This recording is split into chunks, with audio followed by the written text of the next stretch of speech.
My aha moment when I decided to change to NET10 occurred in a school situation because I work at a community college. We moved into a new building, no reception on the carrier that I had. But I saw a student talking on his cell phone, so I asked him, what service you have? And he goes, oh, I have NET10. I don't know, it's NET10. I went out the next day and bought a NET10 phone. And it worked perfectly in the classroom.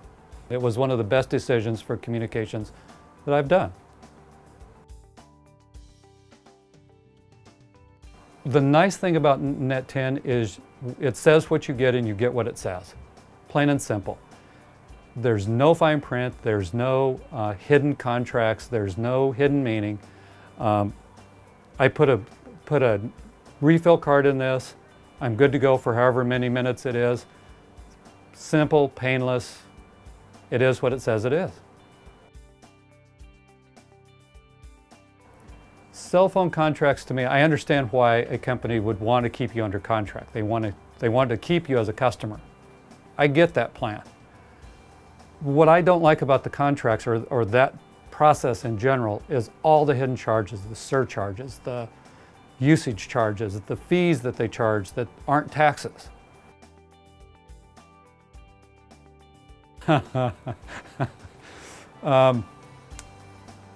was an original subscriber, whatever they call it, original user of at&t before it was even at&t. They had roaming charges. And I was traveling in Kansas City, and my work in Los Angeles called me. And I said, why don't I call you back because I'm in roaming? Oh, no, it'll take a few minutes. I ended up with a $490 roaming charge, or the company did because the company paid it. But $490, and it was like a 60-minute phone call.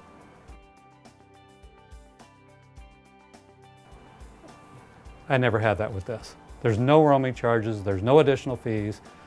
I didn't believe that, by the way. I did not believe that the ads were quite accurate. Oh, there's always going to be a charge. There's always going to be some fee. Never had one. Never had additional charge, never had additional fees.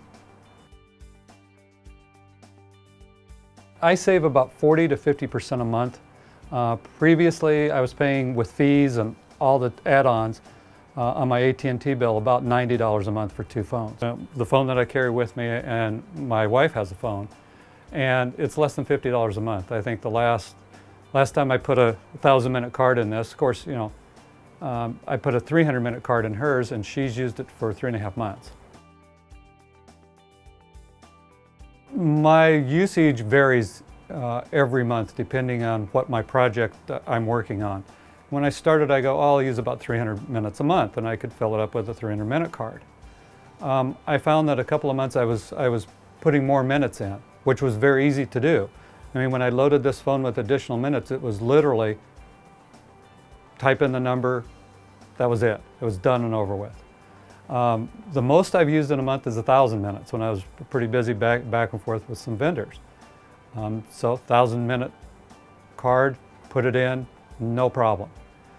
So that variety of minutes available to me has really helped reduce the cost because you only pay for the minutes you use.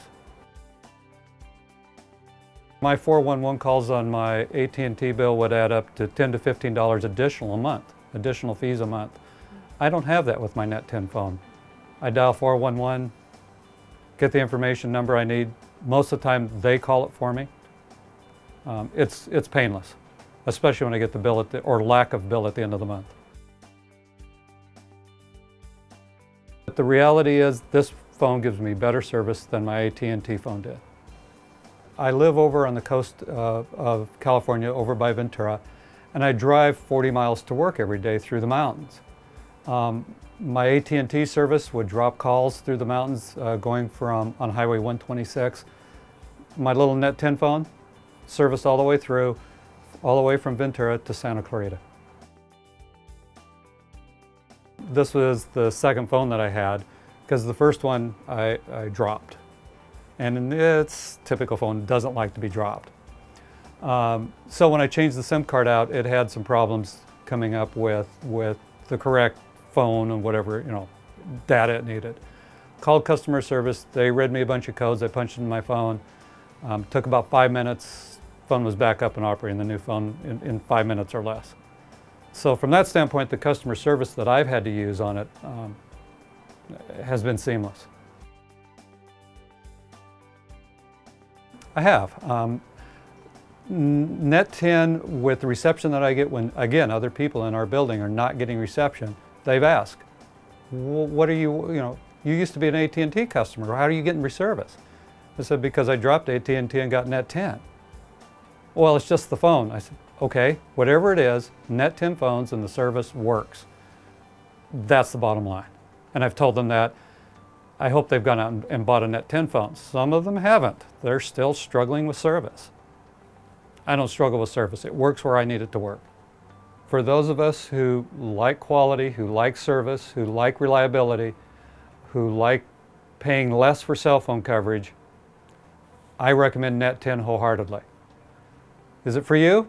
Only you can decide, but I decided, and I'm never going back.